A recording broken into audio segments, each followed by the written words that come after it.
I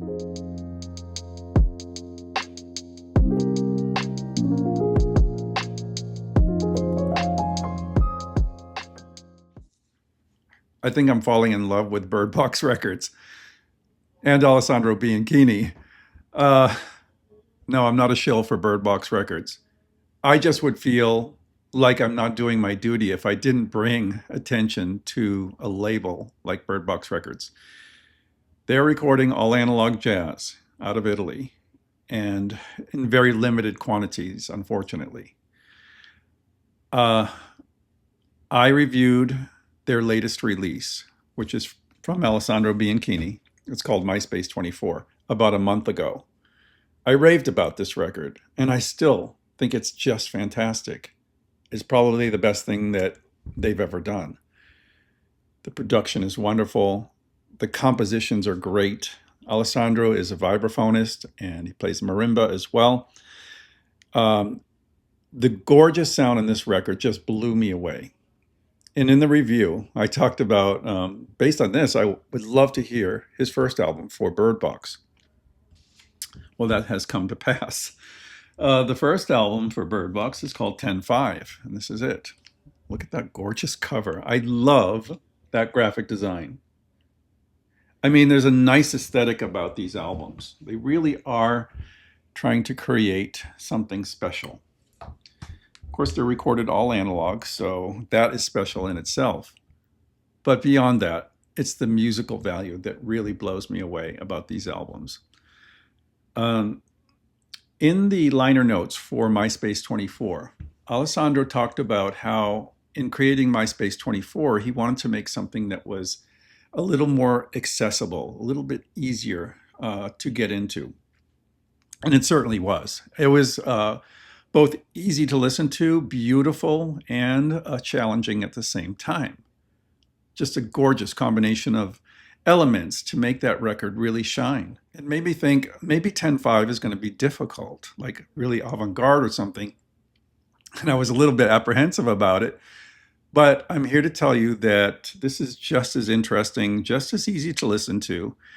Gorgeous sound. I would say the compositions are a little more complex, but they're certainly not hard to get into or off-putting to the ear. Quite the opposite.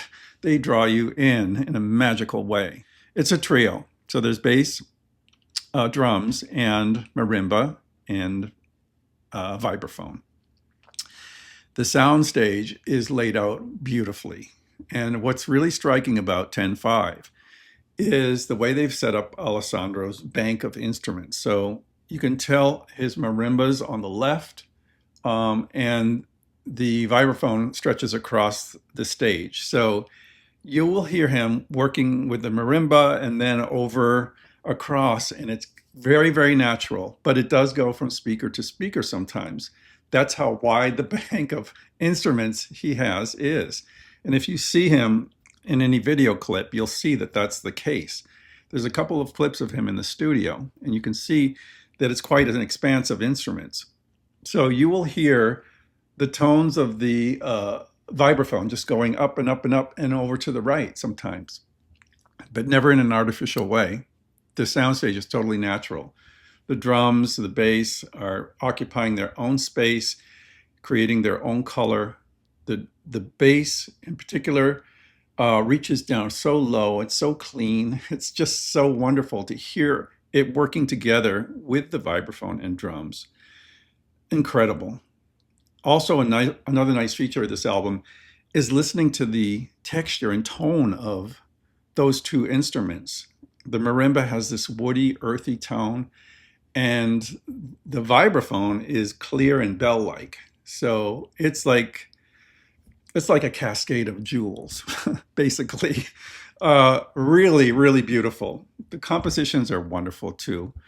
This is endlessly fascinating. I was riveted from start to finish, and I was like, I cannot believe, they created an earlier album that is the equal to MySpace 24. The sound is exquisite, the pressing is wonderful, the engineering is great, and of course the mastering by Lorenzo Vela is top-notch. This is a really easy album to recommend. like MySpace 24. It's very limited. There was 300 copies made. I checked on the website and I noticed that MySpace 24 says low in stock, which is not surprising. And this one did not say anything like that. So there's probably still copies around. But when you think of it, it just blows my mind that only 300 people are going to be able to own this album. Fortunately, after some time, they released the album to digital formats. They want to keep it all analog for a time period. So I think there are tapes and LPs for just a period of time. And then they release it to streaming services. So you can stream this record. And I suggest you do. I suggest you do right away. Because if you love it, you'll definitely want to hear the all analog LP. It's just wonderful. Those are my thoughts on this record. I don't want to keep you too long, but I would feel really bad if I didn't mention this record. I'm a big fan of it. I'm a big fan of Birdbox, and they've done another wonderful job with this record. So thank you so much for watching. Until next time, I'm Scott for the Pressing Matters. Have a great day.